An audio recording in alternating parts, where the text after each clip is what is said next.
జాలీగా కనబడే bowling action తో ఒక బౌలర్ ప్రాక్టికల్ గా ఓవర్ స్టార్ట్ చేశాడు. అవతల పక్క క్రీజ్ లో ఉన్నది ఆల్ టైమ్ గ్రేట్స్ లో ఎవరెస్ట్ లాంటి బ్యాటర్. ఇద్దరి మధ్య ఫైట్ జరుగుతా ఉంది. ఆ బ్యాటర్ బ్యాట్ తో కాకుండా ప్యాడ్స్ తో ఈ స్పిన్నర్ ని ఫేస్ చేస్తూ ఉన్నాడు. మరి స్పిన్నర్ గివప్ చేశాడా? లేదు.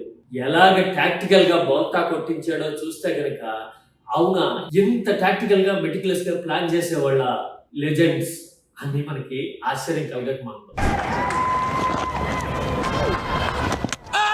ఆ బ్యాటర్ జాక్వస్ కలీస్ అయితే బౌలర్ షేన్ వార్న్. వీళ్ళిద్దరి మధ్య ఫైట్ ఎప్పుడు ఇంట్రెస్టింగ్ గానే ఉండేది. సౌత్ ఆఫ్రికన్స్ అంటేనే స్పిన్ విషయంలో తడబడతారు అనే ముద్ర ఉంది కదా.